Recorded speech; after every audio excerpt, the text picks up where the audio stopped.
So last time we spoke was soon after your mum had passed. Yeah. So I was just wondering how you've been doing. All my symptoms came back as bad as they'd ever been before. I was actually really shocked. I was thinking, I'm going to be off for ages. This is really bad. But I just used all the tools that you guys have taught me and sorted myself out. It's surprising how many people know what to do and don't do what they know to do, in a sense. And you've really worked hard. Thank you. Yeah, it works.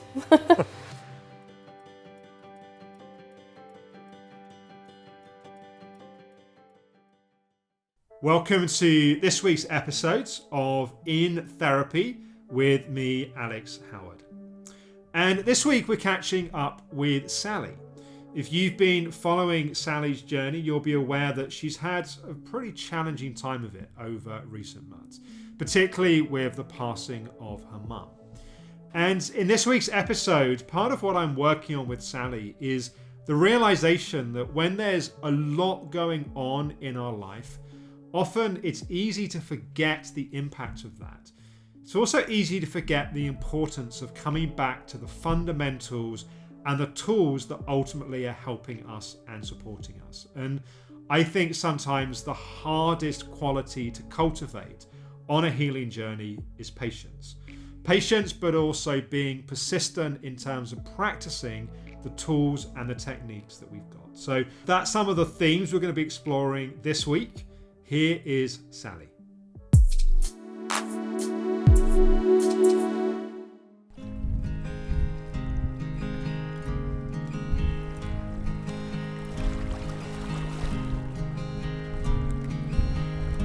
So I've been trying to do more EFT, more meditation, and I really do think that if I can get out to walk Phoebe more often, I think that will actually help me, because I'm just working and then coming home and feeling crap. No wonder my body's like, nah, I'm not much for this. It's really frustrating because, you know, the achiever in me's like, why aren't you feeling better yet? I just need to be a bit more patient, a bit kinder to myself. I think I'm putting too much pressure on myself to be where I was before my mum died. And I wasn't actually born with much patience. I think when God was handing out patience, I'd given up waiting and just went to go and stroke a dog or a puppy or something. So yeah, I know what I need to do. I just need to take it a bit slowly. Bye. This dog.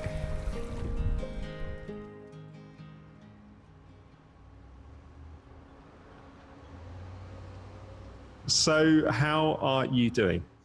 Yeah, a bit hit and miss really, I think. I think I'm probably not as well as I think I am. Okay. So I've been a lot more patient with myself recently. So after the last session, I sort of was, my inner critic was sort of saying, why aren't you better yet? You know, why are you not back to where you were before? And I sort of had to just have a little word with myself and just realise that how much I've been through and how I need to be a bit more patient with myself. But I wasn't blessed with a lot of patience, unfortunately. So I've sort of just been coming at myself with a bit more ease and just patience really. And if I'm feeling crap, then I'm just feeling crap, and I'm not trying not to be too hard on myself, which I think, because I was so well before my mum passed away that I was like, oh God, why can't I get back to that now? You know, I'm doing all the things. Why is it taking so long? But I've been through so much that I think now I've realised actually it's going to take a bit longer than I thought to get back to where I was before. Yeah. But I'm better than I think I could be. Given everything that's happened. Yeah, with everything that's happened, Yeah. It's fascinating how the inner critic works, right? That it's like, with all the things that you've been through just in the last 2 or 3 months, and then it's like, inevitably there's been some impact in terms of what's happening. And then suddenly it's measuring your value as a human being. Like you are less of a human being in its eyes because you've got some symptoms. Like, I think just sometimes like separating that out and go, oh my God, like would I look at someone else and think they are less valuable as a human being, like they're a bad person because they've got some physical symptoms as a result of what they've been through. Like, do you know what I mean? Like when you just sort of put that in the kind of light of day and sort of look at it like that, it's not that you're crazy. We're all crazy in the way people do that, right? Yeah, definitely. Yeah, and I think that's what I'm sort of realising, really. I am going to be poorly, and I was poorly before everything happened. So of course I'm going to be impacted by that. But yeah, the inner critic's just like, well, you were better before, but now you've gone backwards a little bit. So it's, annoying. But I can sort of notice when that inner critic's coming in, and it doesn't take me long to realise that it's doing that. Yeah. Um, That's so, good. yeah. And the fact that you can identify it, and the fact that you described it a little bit in the email you sent me yesterday as well, that the fact that you have that ability to see it in of itself, I think is important, because it's like that perspective on it alone gives you some distance, which is its own defense against it in a sense.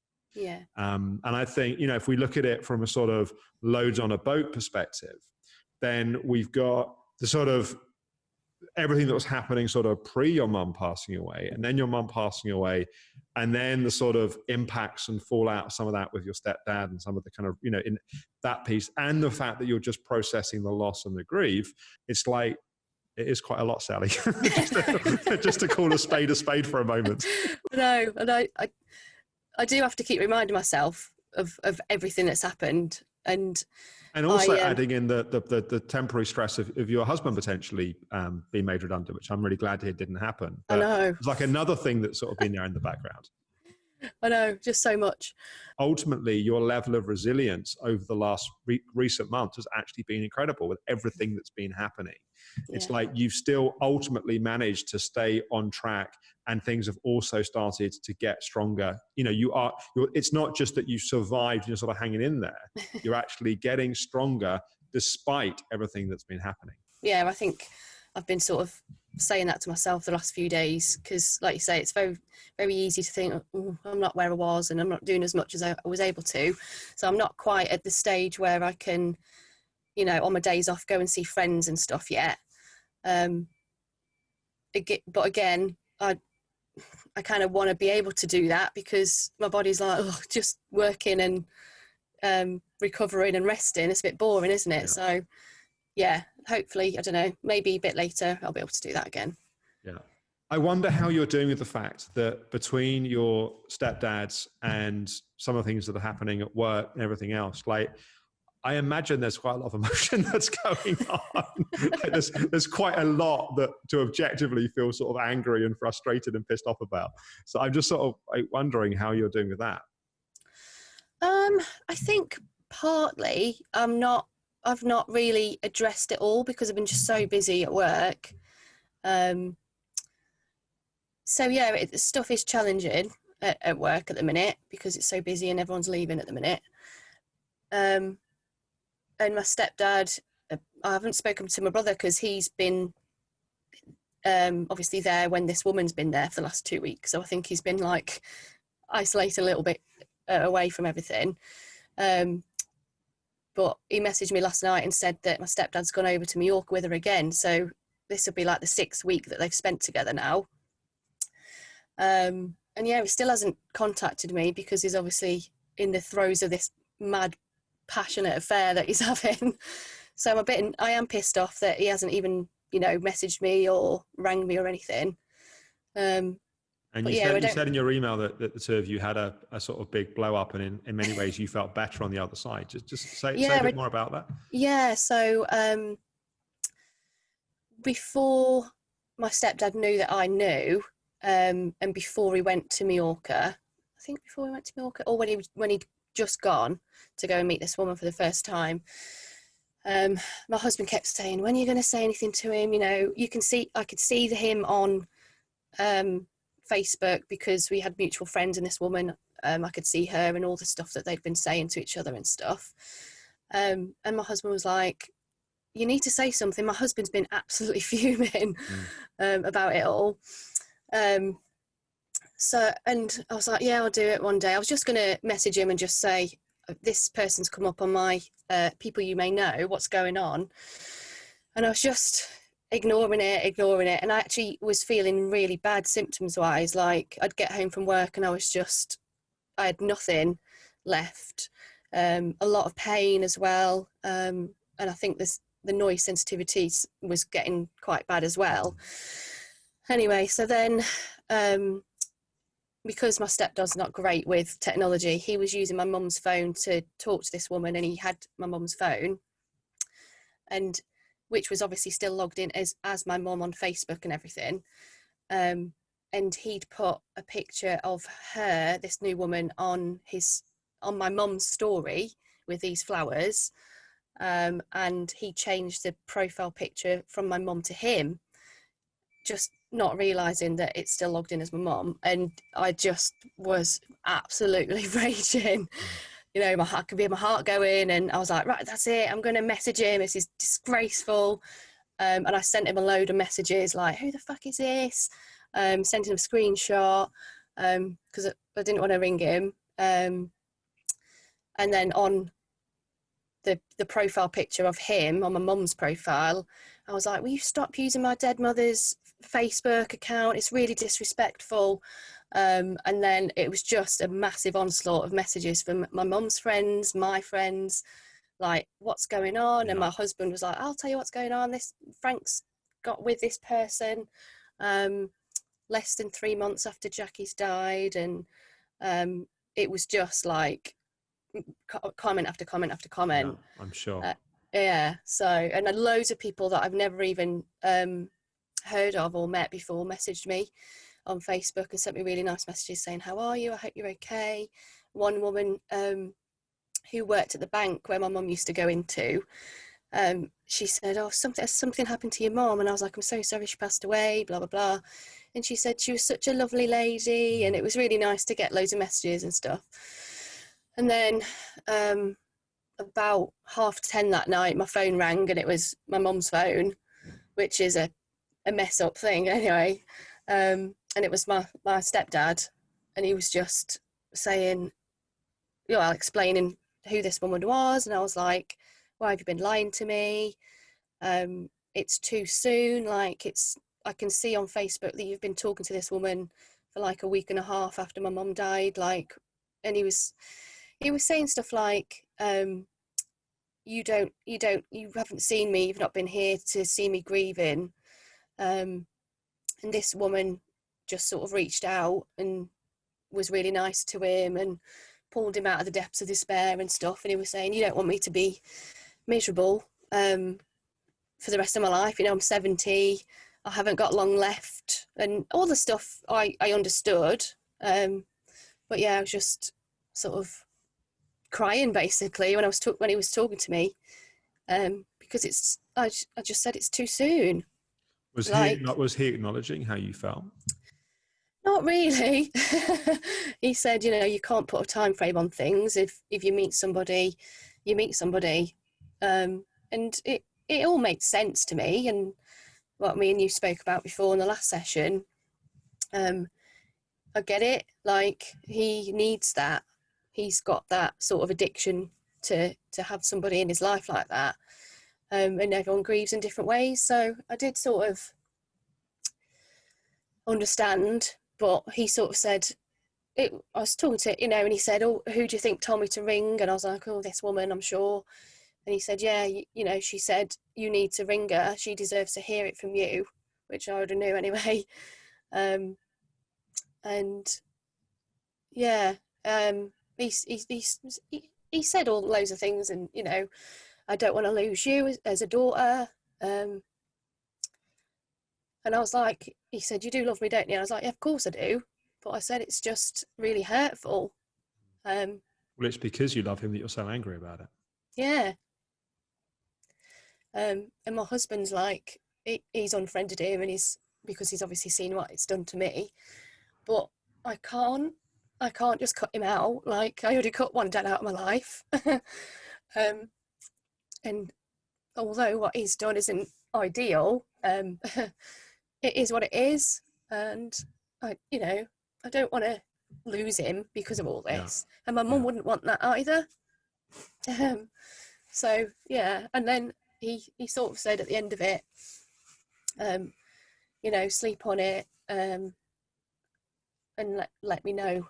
But then, you know, I'd slept on it and I didn't because I didn't let him know.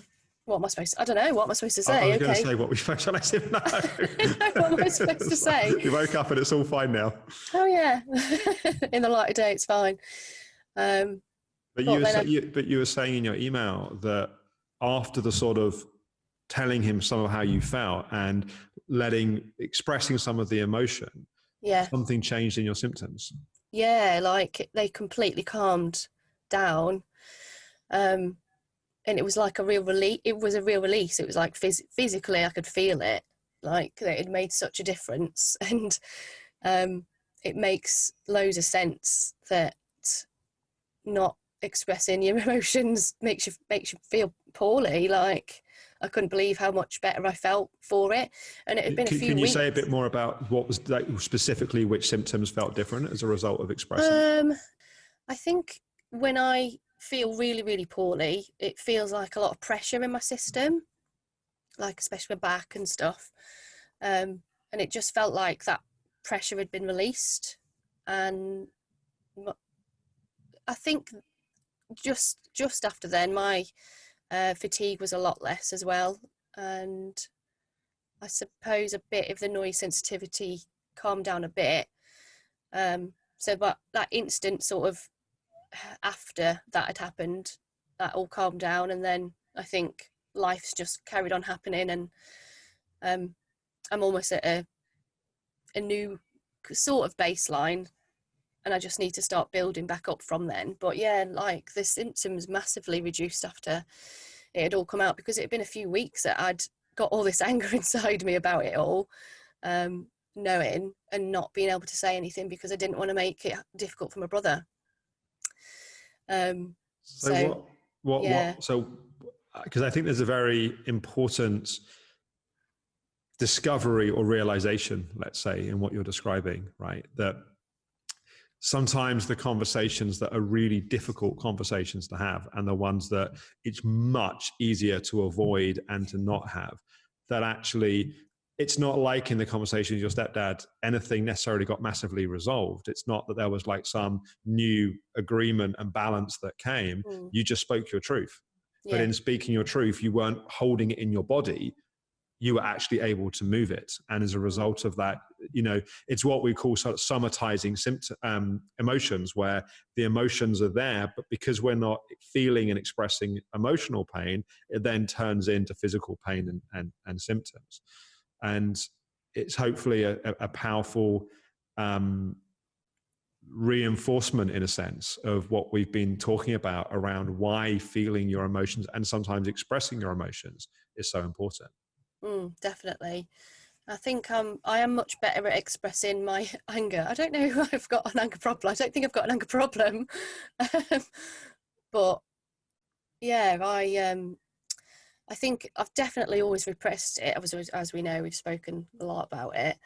But even small things, like I just bottle it up, and that's always been kind of my thing, just to bottle things up and not approach it. Yeah.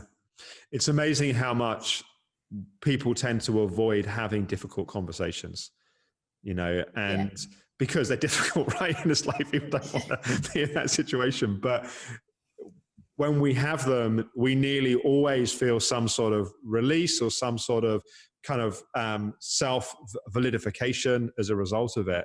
And it doesn't, I think often we think, well, there's no point in having that conversation because I can't imagine a way that it's going to be resolved. Therefore, there's no point in saying anything. And sometimes that's true, but often it's not about getting it resolved. It's about speaking the truth of how we feel. And I think that's probably why I was just avoiding having that confrontation with my stepdad, where it would have been more of a controlled thing, and it was sort of on my terms, if you like. I could have just messaged him and said, look, who's this? So I was definitely procrastinating on doing that week, and then it just all came out in a big explosion anyway. But yeah, it was definitely... So how can you see that you might have handled that differently or in the future in a situation like that, what would you do differently? I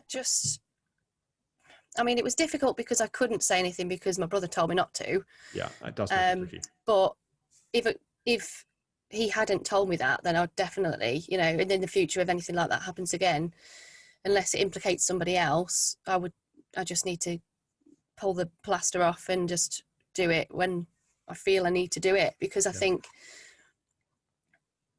the initial rage when I was told about it in the beginning was so strong, and I couldn't release that. And so that was a few weeks of it just building and, like you say, somatizing the emotion, that it was making me feel really, really poorly. So I just need to, pull off the plaster next time and just do it straight away. And it's almost it's seeing those symptoms as your body's way of saying something's not in harmony, like something doesn't feel okay. Right. So rather than it being my body's broken and dysfunctional and giving me these symptoms because it doesn't know what it's doing, it's going, well, maybe these symptoms are my body's way of trying to communicate to me. And maybe there's actually an innate wisdom within those symptoms, which actually is saying, I'm holding on to something that I don't need to be holding on to, or I'm feeling something that actually I need to express and do something with it. So you're actually hearing your body's communication rather than just trying to suppress it and ignore it. Yeah, definitely. It's not as black and white as if you feel something, you have to express it. Like people that sort of go down that path actually can cause a lot of hurt and a lot of mess doing that. But it's also, you can't just not express yourself, right? And it's trying to find the right place in the right ways. And a big part of it is you really being in touch. If you're really listening to how you feel and you're really in touch with how you feel, then at least that piece is in place and your body doesn't have to shout so much to get your attention. And then it's almost, this is where the mind becomes also important. It's like, it's not just opening your heart, it's also your mind discerning of going, okay, I can see in this situation, actually, I do need to say something and express myself. Or I can see in this situation, that person's so overloaded right now that if I express myself, I'm unlikely to get a helpful response from them. Yeah, makes sense. Good. And I think just given the fact that you're already seeing your capacity growing over the last few weeks, I think that's going to continue. And that's obviously going to get a big boost being on holiday as well. So in a sense, it's just all the more important using the strategies, the tools, the techniques that you know, being patient, trusting the impact of those, and just giving things some time and some space. And within that, I think really making sure that you are feeling your emotions. You know, I think that's almost more important than it's ever been, given that what's been happening and what's been going on for you. Yeah, definitely. Like I say, I think I need to try listening to them a bit more, because I haven't got that down as well as the physical activity. So I need to practice a bit more on that. Yeah, that sounds good. Yeah.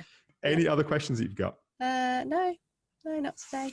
Brilliant. Thanks so much, All Alex. right, Sally, you're welcome. Take care. Bye.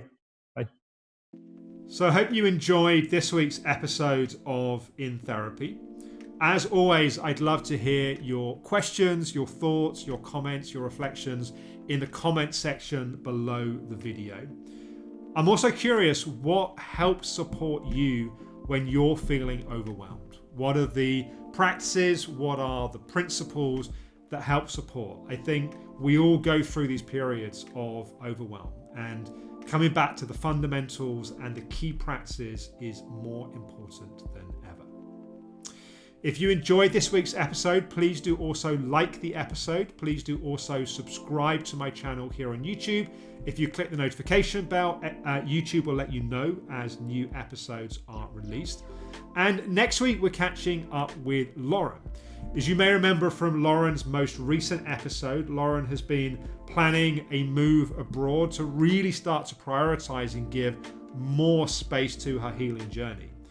The challenge, though, is when we really need to make the space for our healing, often it's a lot more work in the short term to really cultivate the space that we need to be able to heal. And that's what Lauren's grappling with on next week's episode. Thanks for watching. There's just so much stuff that seems to be kind of coming up in my life that I don't really need at the moment. This is the pain that I kind of knew I was going to have to go through to get the freedom I have coming up. Well, I think a big part of what you're doing at the moment is you are doing what's often hard work to create the environment where healing can happen. I feel like I've been deluding myself. I kind of wasn't really acknowledging that until quite recently that actually I wasn't coping. And what has it done? It's made me sick again. If you'd had more time in a healing state, then you would have had that resilience to then be able to deal with the stresses you have temporarily in this sort of transition phase.